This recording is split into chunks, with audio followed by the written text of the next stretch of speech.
All right, let's talk about landings. I'm not really going to teach you how to land or tell you what all the terminology is. I kind of expect that you're working with a flight instructor or this is just entertainment for you. So I'm just going to tell you what I do when I land an airplane, what I look at and what I'm thinking, what my goals are. I'm a commercial airline pilot with like 14,000 hours, and I've flown all different kinds of things from tailwheel and aerobatic airplanes mostly when I was first starting out to gliders. I've towed gliders, soloed in gliders, seaplanes, obviously airliners, everything in between. So I've flown all different kinds of airplanes, landed all different kinds of airplanes in all different kinds of conditions, and yeah, this is just kind of what I do. So let's get started. So I'll go through the phases of the landing first. So if that is the landing surface down there, and then the airplane's coming in on an approach, that would be a straight line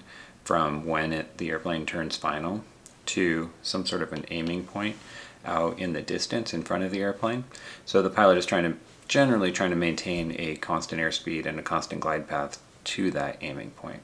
There's a lot of emphasis put on a stabilized approach online, a lot of these YouTube videos for student pilots and everything.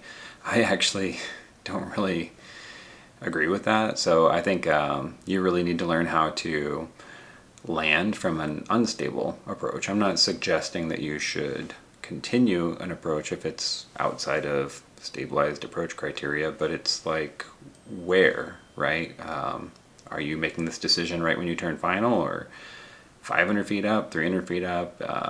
And then what are you going to do if you have an engine failure? So how are you going to make an emergency landing? What if your power off landing to the Walmart parking lot isn't stable? You can't just go around, right? So I think stabilized approach is kind of overblown, honestly. I think it's valuable to practice trying to like save a landing that isn't particularly stable. And you can do that in a safe way just by setting airplanes up too high, too low, off center, and so on in your training. So that's enough of me ranting about stabilized approaches. But an approach is the portion where you're flying in a straight line from the point where you turn final to an aiming point on the runway.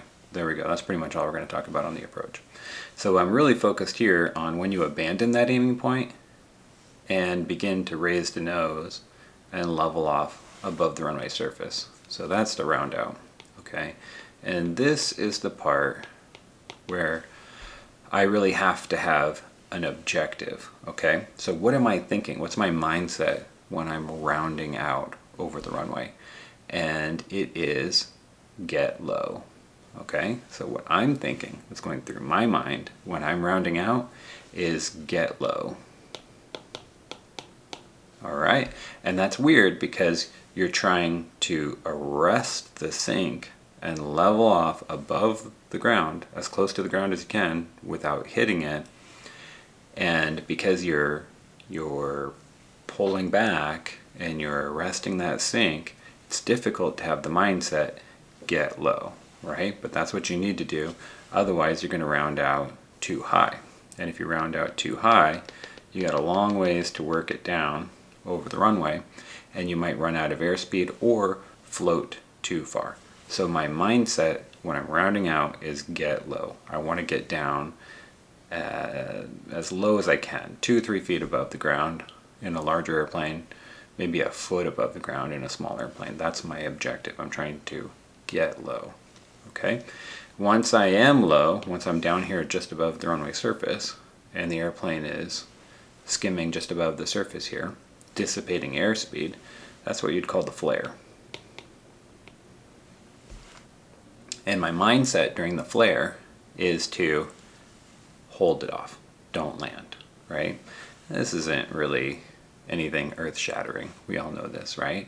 But most people combine this flare with the round out, okay? So you're holding it off and you're slowing down, you're dissipating airspeed.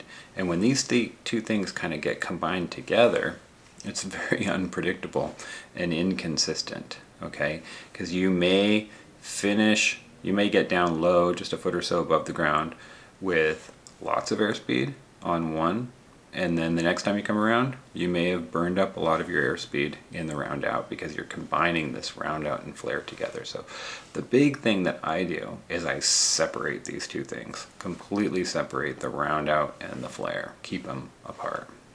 All right, so if I look in more detail at the round out here, my objective is to get low. Get low. Okay, but my secondary objective here is with my airspeed. Okay, retain airspeed. Okay, I don't want, from the time I start this round out to the time that I finish this round out, I don't want to lose much airspeed, right? So this isn't a big drawn out curve like I've drawn it here. This is really more like a corner, okay? So if you're going to make a corner and round out like this, and you're not going to lose much airspeed, you have to start this round out as late as possible. And that's kind of a weird thing. It takes some practice. Obviously start higher and then work your way down lower. But the goal here eventually is to figure out how to start the round out at the lowest altitude possible so that you can retain airspeed in you're entering the flare with as close to an airspeed as possible to your approach speed. Okay, so get low, retain airspeed. The key is to start the round out lower than you might think. You're going to have to get comfortable with this and work your way down. That way you can make this more of an event, not a big, long, drawn-out process. Okay? In the flare, obviously we're talking about holding it off, holding it off. Well, you have to have an objective. How long are you going to hold it off?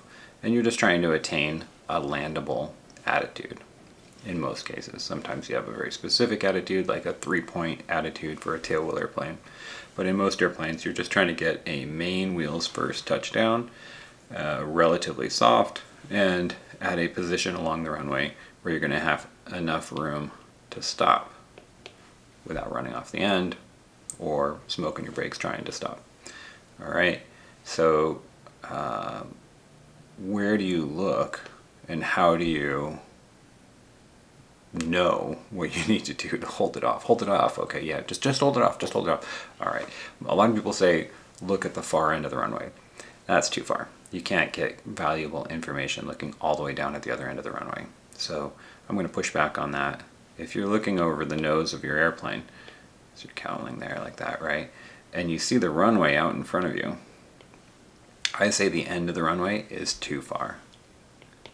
You need to look here at the sides of the runway. And ideally, especially if you're landing on a paved runway with stripes, white stripes, there's a lot of contrast, it's really easy. You're looking for this. You're looking for the runway stripes moving up or the runway stripes moving down. You're climbing, you're sinking, okay? So that's where I look to judge my height. And this isn't like peripheral vision. You're literally looking around like this while you're landing an airplane. Anybody that says just stare straight ahead and use your peripheral vision, they need to turn a camera on themselves and videotape themselves. I did this back when I was in college. I'd bought this Pitt Special biplane, and people would ask me, where do you look when you're landing? And I'd always say, I look straight ahead and use my peripheral vision. Then I videotape myself with the camera looking back at me, and my eyes are dancing back and forth like that. I couldn't see straight ahead because cowling was up when I was landing, but I wasn't doing what I was telling people I was doing. I wasn't even aware what I was doing until I got the camera and turned it on myself. So you really need to take these little snapshots glancing around. You can glance to the end of the runway, glance to the sides of the runway, glance to your instruments if you need to, not really during your flare, but you know, on your approach. And you're taking in all these little snapshots of information. All right, and finally, the touchdown. That's what really matters, right? So what I'm thinking about during the touchdown is getting my ducks in a row, okay? Right at the moment that those wheels make contact with the ground, I've got a list of things that I need to have achieved, and I do them in an order of priority, okay? So the first one is aligned. Now I'm working on this as I'm coming out of my round out and starting my flare. I'm making sure that I get my fuselage lined up with the runway. after I've got it aligned, I can work on getting it centered. Hopefully I was already centered and I just need to maintain center line after I align it. So whatever crosswind there is trying to push me around, sometimes I don't even pay attention to what the windsocks are doing or what the ATIS says. I just react to what I see. But centered. Okay, to keep it centered, you first have to get it aligned. Once it's aligned, if you see it drifting, then you can bank to stop that drift, get it back to the center. So aligned, centered, slow. So by now I'm working my way into my flare, or I'm in my flare, and I'm dissipating some speed. I need to make sure that I've slowed enough to have reached the landable attitude, main wheels first, on a tricycle gear airplane.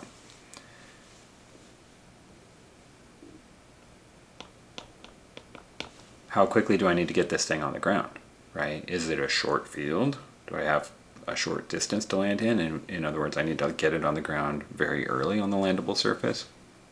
Is it contaminated? Is it maybe a normal sized runway or plenty long if it was dry, but in this case it's covered in ice or snow? So short comes first ahead of soft. Now, this is the irony here. We're always thinking about this. I mean, let's be real, we all want that greaser, that butter landing, and we're too busy thinking about this instead of all of this, that a lot of times we end up without this, right? We're floating it, we don't get it down short enough, and then you gotta put her down, get on that runway, right? Slam on the brakes with the remaining runway you have left or something like that. Or you get a big side load because you weren't aligned. Or you get a big side load because you were drifting. Or you bounce it off the nose wheel and start porpoising down the runway because you didn't slow it down enough, right? So you're not going to get the nice landing that you want if you're not paying attention to and knocking out all of the other ducks. Get all your ducks in a row here, and then that's what's going to get you the soft landing. Good luck with your landings, and take it for what it's worth. This is just me, an experienced pilot, sharing what I do with you.